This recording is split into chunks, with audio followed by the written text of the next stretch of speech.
오늘은 고린도후서 8장의 말씀을 통해서 풍성케 하시는 하나님이라는 제목을 가지고 함께 은혜를 나누고자 합니다.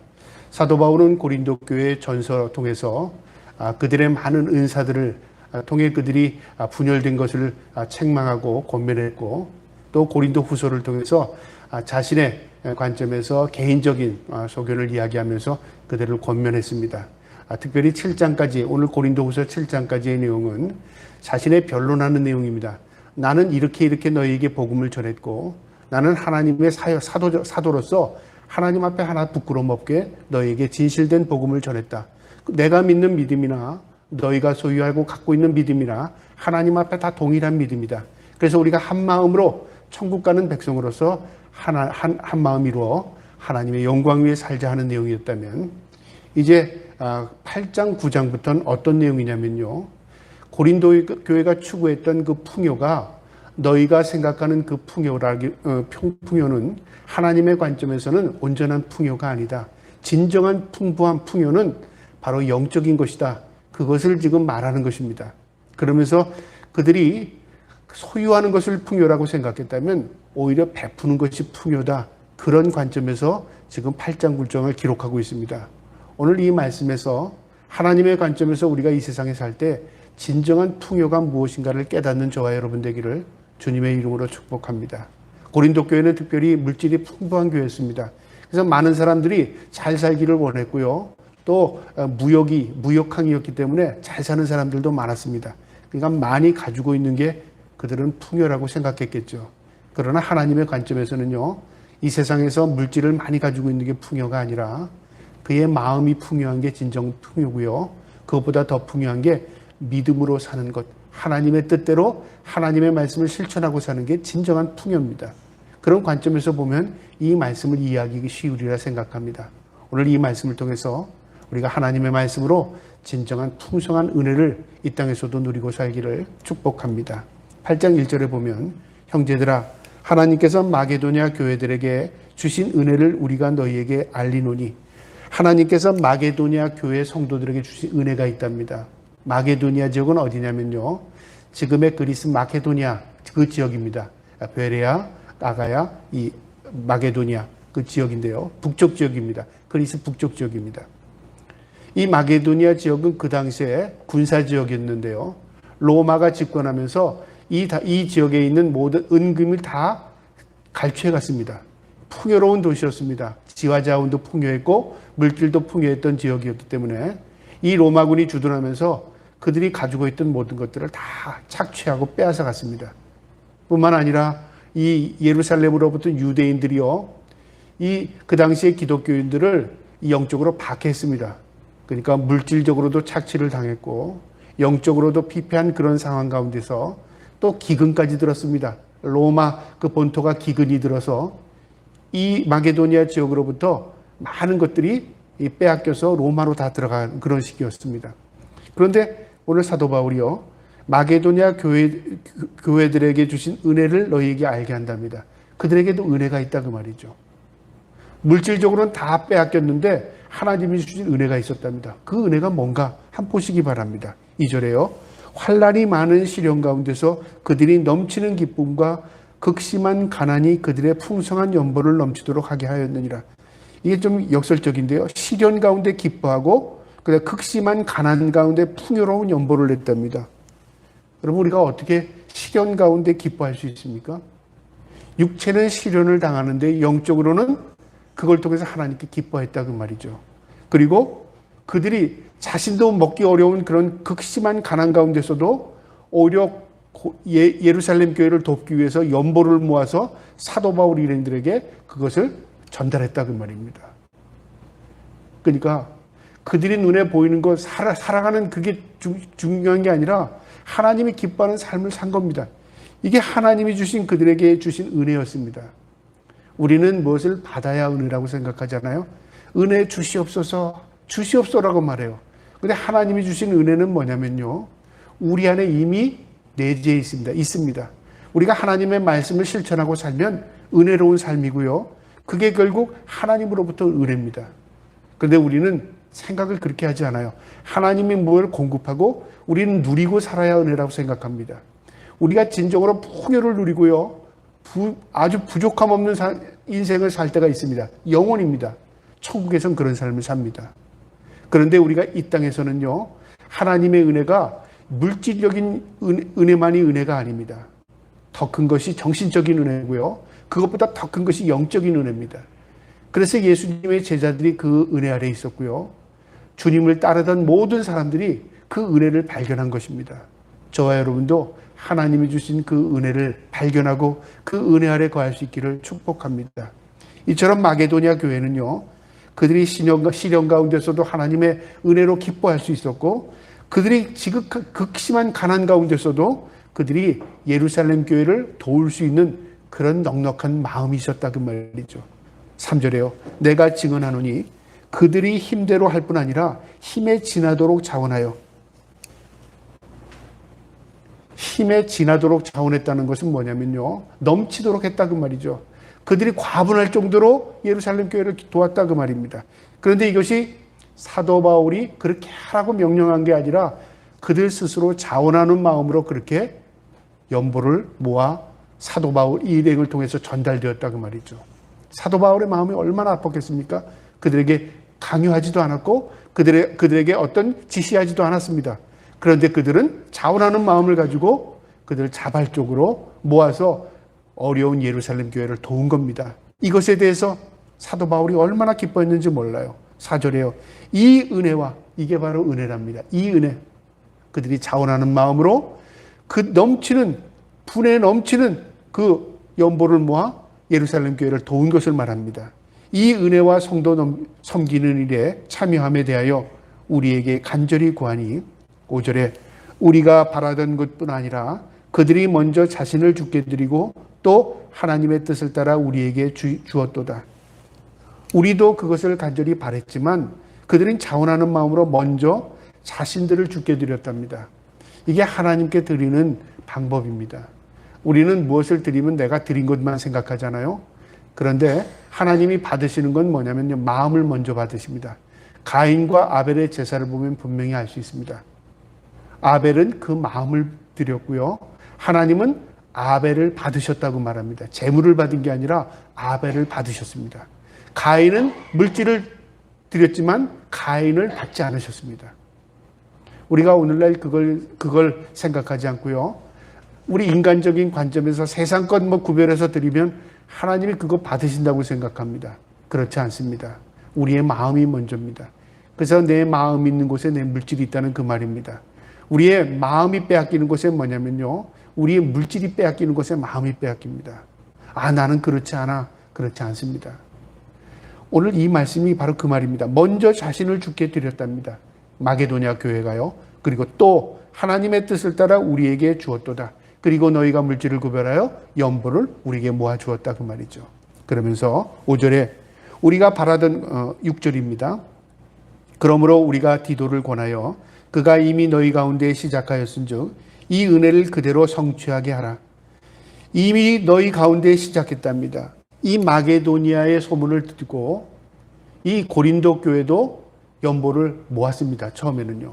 그러니까 그들이 마게도니아가 교회가 자원한 것처럼 이 고린도 교회도 자원해서 우리도 하자. 또 어떤 면으로는 먼저 그것을 시작했는지도 모르겠습니다. 어쨌든 고린도 교회도 시작을 했는데 성취가 되지 않았어요. 그들이 시작은 했지만 그것을 온전하게 모으거나 거두지 않았어요. 얼마 그랬냐면 1년 동안의 시간이 지나면서 희지부지 된 겁니다. 그 내용이 10절에 있습니다. 이 일에 관하여 너희의 뜻을 알리노니 이 일은 너희에게 유익함이라. 너희가 1년 전에 행하기를 먼저 시작할 뿐 아니라 원하기도 하였은즉 너희가 마게도냐 교회보다 1년 전에 먼저 했다 그 말이죠. 그런데 너희는 희지부지 되었어. 너희는 말만 하고 행함이 없었어. 그런데 마게도냐 교회는 그들이 너희보다 더 어려운 가운데서도 온 마음을 들였어 그 말이죠. 마게도냐 교회와 고린도 교회를 비교하면 고린도 교회는 풍요를 누리는 교회였습니다. 무역항이었기 때문에 많은 사람들이 장사를 해서 돈도 많이 벌었고요. 또 세상에 많은 지식인들이 이 고린도 교회로 모아들다 보니까 지식도 풍요했습니다. 그래서 은사를 사모하는 사람들도 많았습니다. 어떤 지역보다도 지식적으로 풍부했고요. 어떤 지역보다도 물질의 풍요를 누렸고요. 어떤 지역보다도 잘 사는 지역이었습니다. 그런 이 고린도 교회가 마게도니아 교회와 비교할 수 없는 좋은 조건을 가지고 있었는데요. 실천 부분에 있어서는 마게도니아 교회보다도 훨씬 못 미친 겁니다. 그러니까 너희도 빨리 이것을 너희가 말한 대로 성취하기를 원한다 그 말입니다. 7절에요. 오직 너희는 믿음과 말과 지식과 모든 간절함과 우리를 사랑하는 이 모든 일에 풍요한 것 같이 이 은혜도 풍성하게 할지니라. 믿음, 말, 지식, 말도 잘하고 지식도 있고 믿음도 있고 간절함도 어느 교회보다 더 간절한 너희가 모든 일에 풍요한 것처럼 이 은혜, 베푸는 은혜도 너희가 풍성해지기를 원한다 그 말이죠. 왜냐하면 그것이 진정으로 하나님 기뻐하는 은혜이기 때문에 그렇습니다. 그러면서 8절에요. 내가 명령으로 하는 말이 아니요 오직 다른 이들의 간절함을 가지고 너희의 사랑의 진실함을 증언하고자 함이라. 내가 너에게 명령해서 너희가 억지로 하기를 원하는 게 아니라 너희가 마게도니아 교회처럼 자원하는 마음을 가지고 고린도 교회 형제들을 돕기 원한다 그 말이죠. 그러면서 예수 그리스도께서 우리를 위해 죽으신 그것이 바로 그 하나님의 은혜를 우리에게 베푼 것이다 그 말입니다. 9절에요. 우리 주 예수 그리스도의 은혜를 너희가 알거니와 부요하신 이로써 너희를 위하여 가난하게 되심은 그의 가난함으로 말미암아 너희를 부요케 하려 하심이라. 영적인 원리인데요.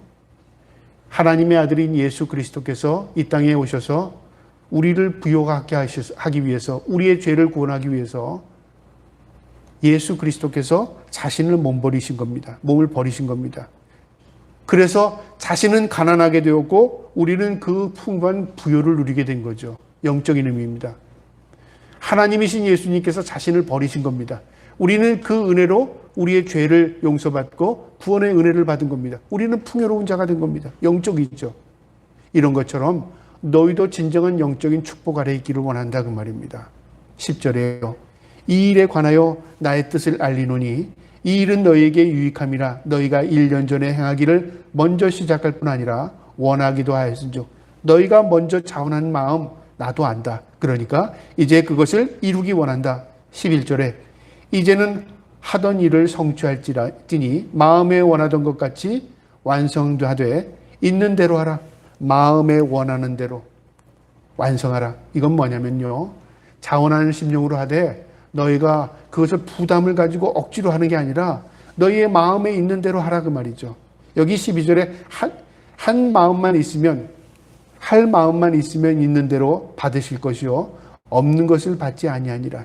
여러분 중요한 겁니다. 우리가 누구에게요 그렇게 강요를 하면 부담을 갖잖아요. 근데 하나님은 그런 부담을 우리 인간보다 더 싫어하십니다. 우리가 부담스럽게 하나님을 섬기는 것을요 하나님은 그것에 대해서요 더 부담스럽게 생각해요.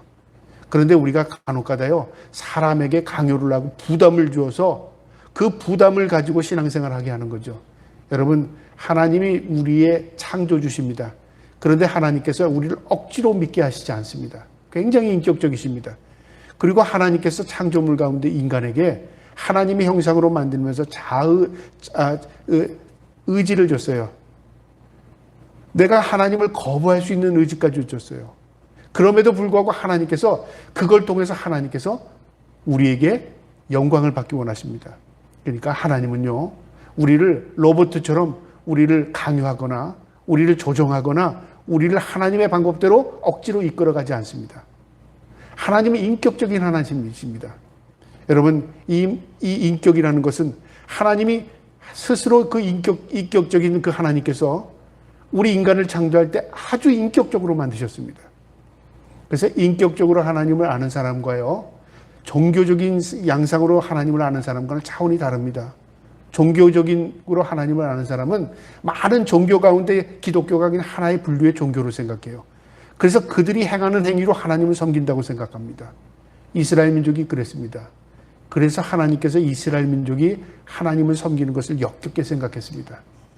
너희가 나를 지금 다른 신들처럼 섬기려고 하느냐? 하나님이 역겨워하시는 거죠. 하나님이 기뻐하는 것은요 우리의 자원하는 마음일 뿐만 아니라 지극히 인격적인 것입니다. 그래서 할 마음만 있으면 마음이 먼저라 그 말이죠. 여러분 중요한 겁니다. 우리가 예배하는 것도 마음이고요. 우리가 하나님 앞에 드리는 것도 마음이고요.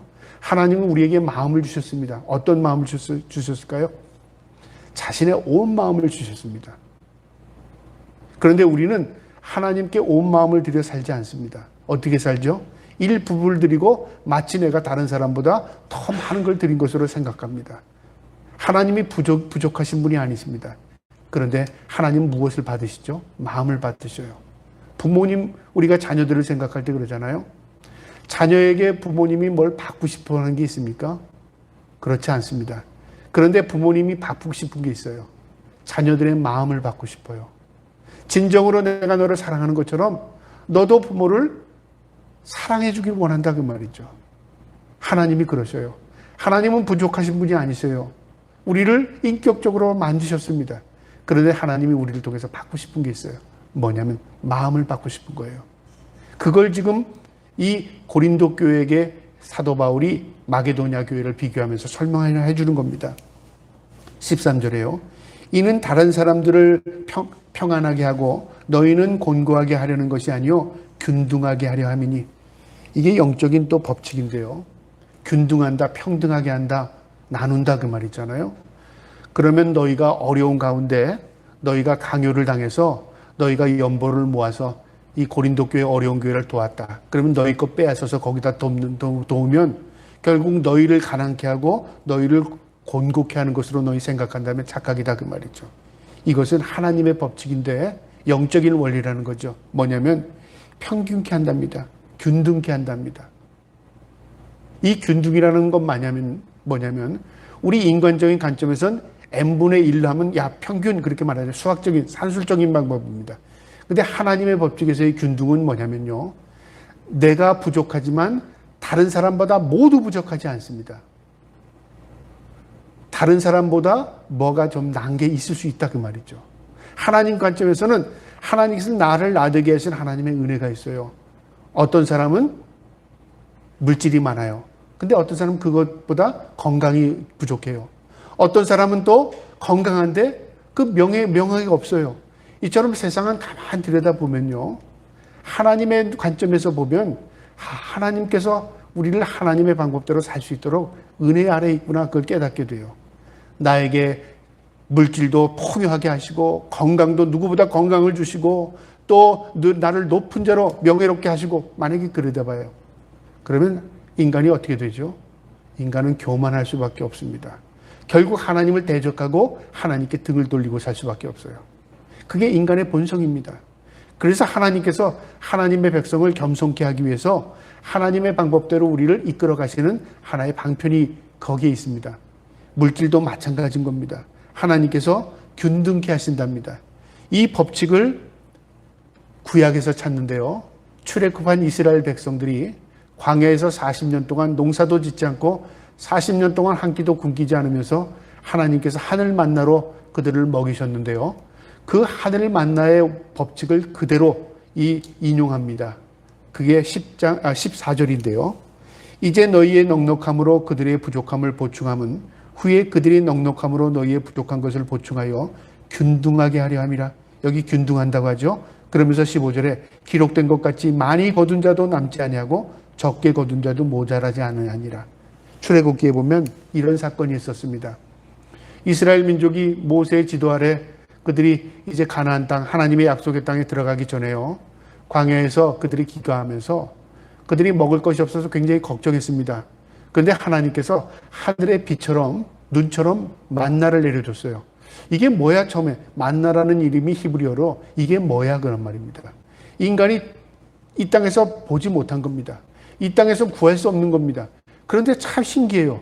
이것을 삶아도 먹고 이것을 요리해서 먹는 음식이 된 겁니다.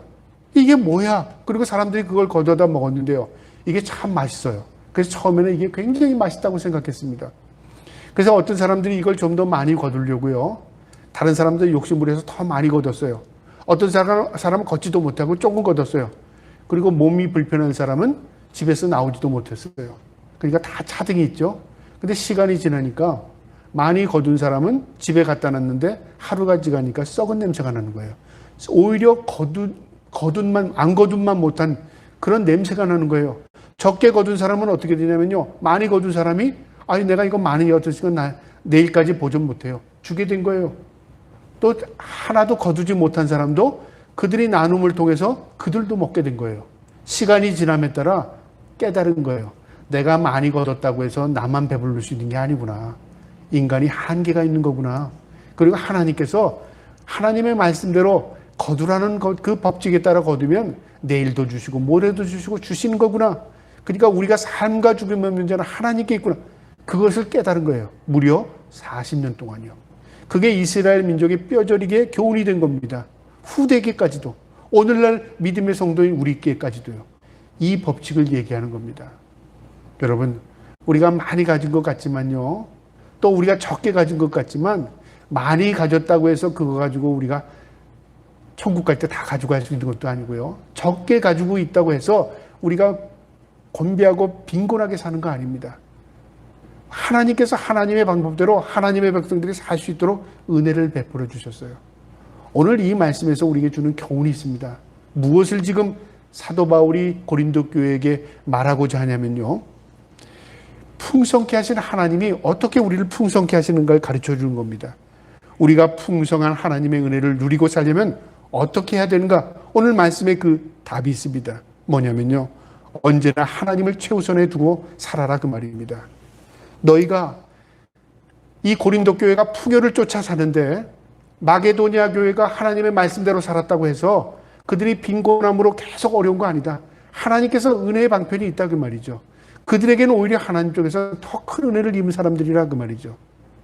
여러분, 우리가 오늘날도 똑같습니다. 우리가 하나님의 은혜를 저버리고요. 우리가 이 땅의 물질의 풍요를 쫓아 살면 그것은 보지 않아도 망할 길입니다. 망할 길. 그러나 우리가 세상의 풍요를 쫓지 않고 하나님의 말씀을 순종하고 살면요. 그게 곧 내게도 복이요 하나님께도 영광이 됩니다. 성경 말씀에 뭐라고 되어 있냐면 마태복음 6장 33절에 너희는 먼저 그의 나라와 의를 구하라. 그리하면 이 모든 것을 너희에게 더하신다 그랬습니다. 먼저입니다. 우선순위.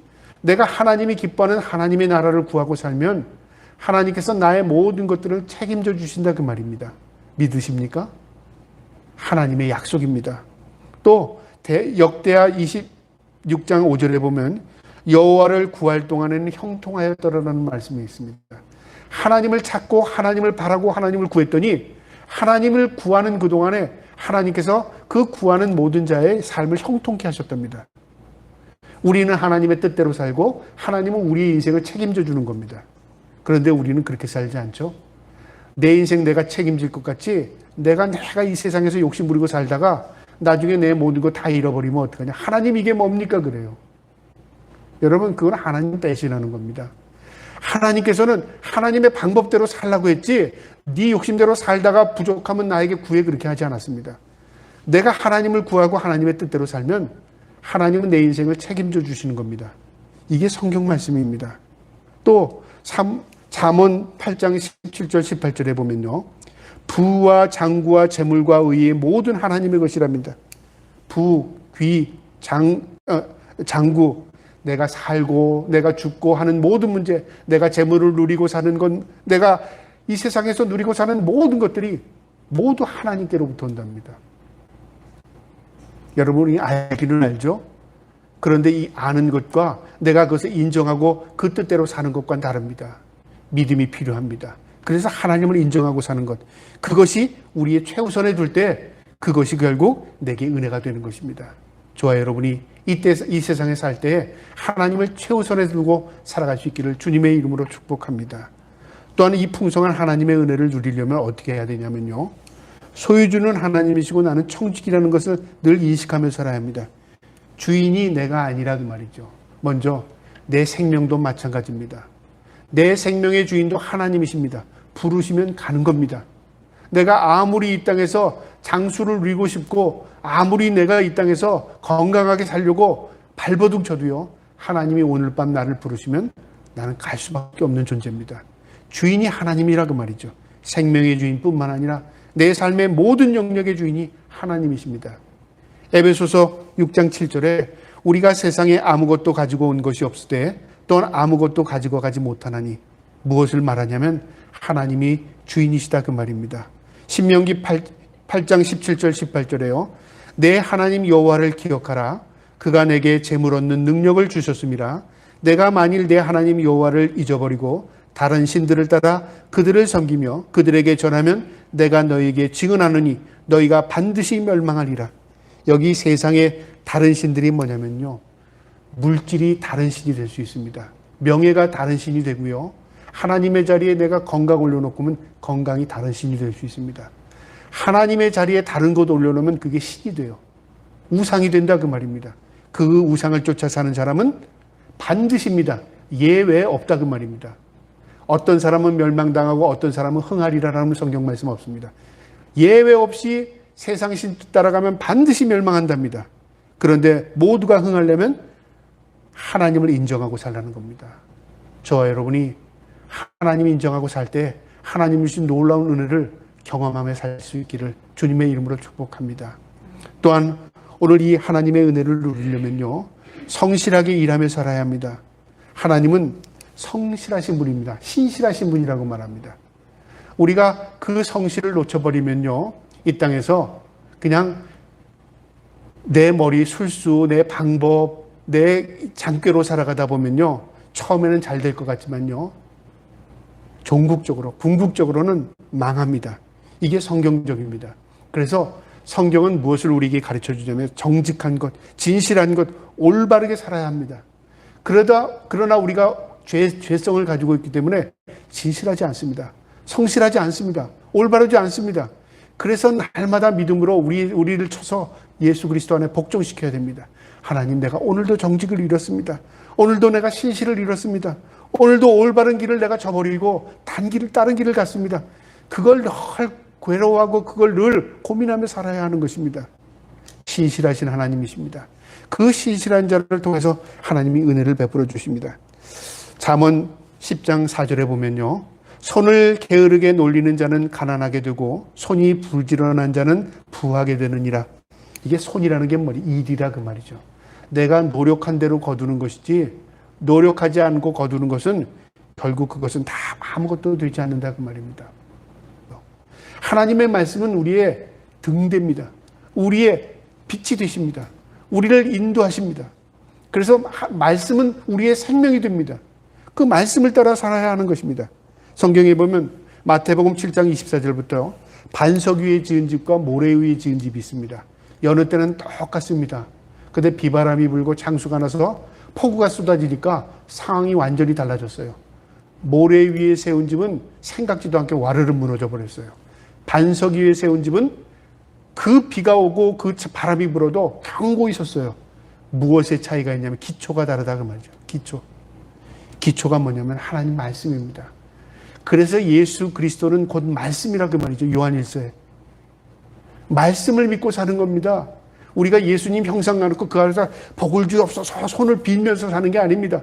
십자가 걸어놓고 십자가에다가 우리가 절을 하고 그 십자가에 빌면서 사는 게 아닙니다. 그거 다 종교행위고요. 하나님 기뻐하지 않습니다. 하나님을 믿고 예수님을 믿는다는 것은 말씀, 내 삶의 기초가 말씀이 되는 것이고요. 내가 말씀을 순종하고 살 때 예수 그리스도를 따라 사는 것입니다. 저와 여러분이 하나님의 풍요한 은혜를 누리려면 우리의 기초 하나님의 말씀 위에 세울 수 있기를 주님의 이름으로 축복합니다. 마지막, 우리가 풍요를 누리려면요, 성경 말씀 기초입니다. 무엇을 심든지 그대로 거둔답니다. 심든지 거둔다, 그건 다 알죠? 무엇을 심느냐에 따라 달라요. 악을 심으면 악을 거두고요, 선을 심으면 선을 거둡니다. 내가 세상 것 심으면 세상 것 열매 나오고요, 영적인 것 심으면 영적인 열매를 거둘 수 있는 것입니다. 갈라디아서 6장 7절에 스스로 속이지 말라. 하나님은 업신여김을 받지 아니하나니 사람이 무엇을 심든지 그대로 거두리라. 스스로 속이지 말랍니다. 하나님, 세상이 우리를 속이는 게 아니라 내가 나를 스스로 속이고 있어요. 그러면서 하나님은 업신여김을 받지 않는다. 만홀히 여김을 받지 않는다고 성경이 되어 있는데요. 옛날 글에는 사람이 무엇으로 심든지 그대로 거둔답니다. 여러분, 우리가 무엇을 심는가? 그것은요, 결과를 분명히 볼 수 있습니다. 그래서 풍요를 누릴 수 있는 사람은요, 영적인 풍요를 누릴 수 있는 사람은 하나님께 붙들려고 하나님을 인정하는 사람입니다. 그리고 성실하고 진실하게 살아갑니다. 그리고 내 삶의 주인이 하나님이라는 걸 인정합니다. 그리고 내 삶을 하나님의 말씀에 맡기고 하나님의 뜻대로 말씀대로 살아갑니다. 그리고 선한 것 심으려고 노력합니다. 저와 여러분이 하나님의 말씀에 기초를 두고요, 선한 삶을 살고 하나님을 나의 삶의 주인으로 모셔서 하나님이 주시는 풍요한 은혜를 이 세상에서 누리고 살아갈 수 있기를 주님의 이름으로 축복합니다. 아멘.